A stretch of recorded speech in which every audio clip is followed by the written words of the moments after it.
Hi, this is the second video for our little Sages for Ages, our mastermind group. And I wanted to talk about karma today. Buffalo and I were talking about karma the other night, and he was talking about good karma and bad karma, and I was telling him that really there's no good karma and no bad karma. And I want to elaborate on that a little bit now. Uh, Karma simply means action, and action as a consequence of thoughts, words, or deeds. And all of these things have consequences. For action, there's a reaction, right? But there's several things I want to address about karma. Number one, our practice is going to be focused on, the primary focus is going to be on how to rid ourselves of our personal karma and also the karma that we accumulate by simply living our actions. And I have a daily practice that I'm going to share. But first, I'd like to go a little bit deeper into karma and some of my reflections. Colleen has asked me more than once that, do I have the ability to take karma away from people, relieve them of their karma? And the answer is a simple yes.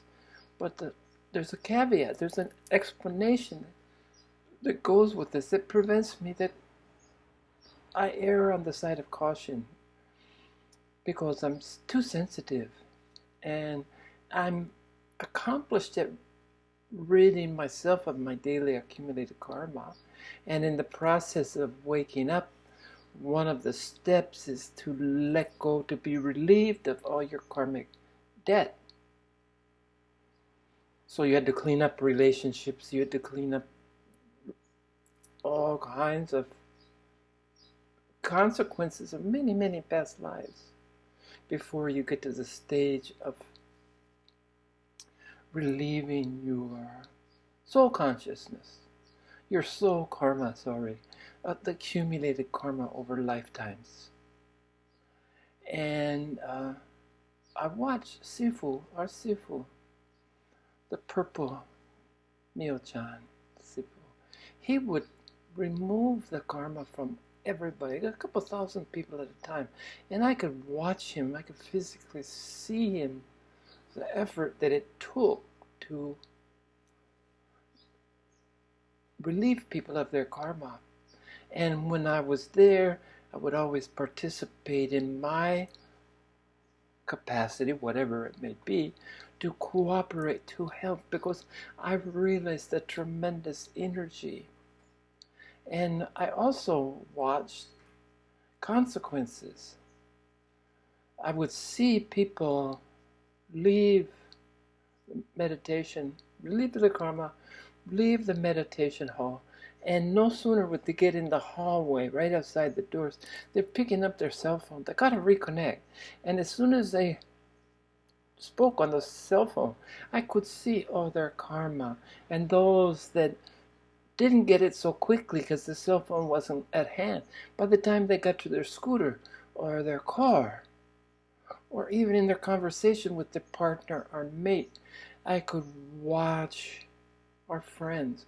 I could watch the karma settle back down. And I understood that people need karma until they're at the stage of ridding themselves of karma. They need karma because karma defines our egoic self. And people need this sense of self until they realize that there's really no self, no personal self, and they're ready to, even if it's the morning, they're ready to embrace the death of the ego. And in many cases, as I mentioned, in many cases, this death is mortal. You're dying is very personal. You're dying. So I watched Sifu and I wonder at what cost. I always thought there's a great cost in him doing this. And he was doing out of compassion. But it was like unappreciated or unnoticed or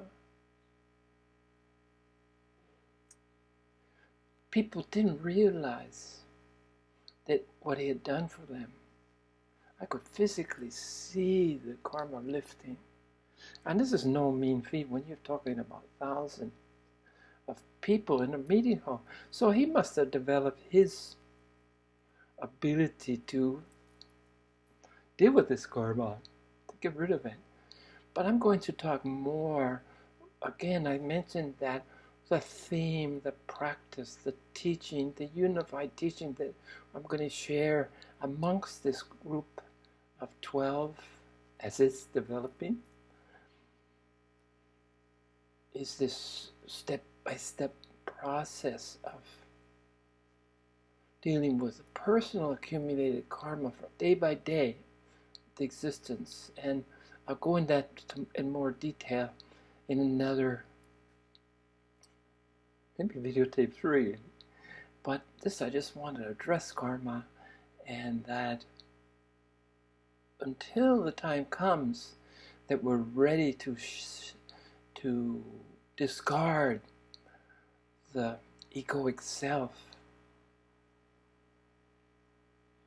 which an event which is, for me, was personally filled with a lot of drama. I mean, it's mourning the death. All the fact that the death is a construct of our mind, place, time, family, karma, matters not. It feels like a real entity, just as your definition of self that you've constructed, that you present to the world, that you get confused and think is you. Just as you dying personally, so too is the death of the ego, which is predicated, which is based on the death of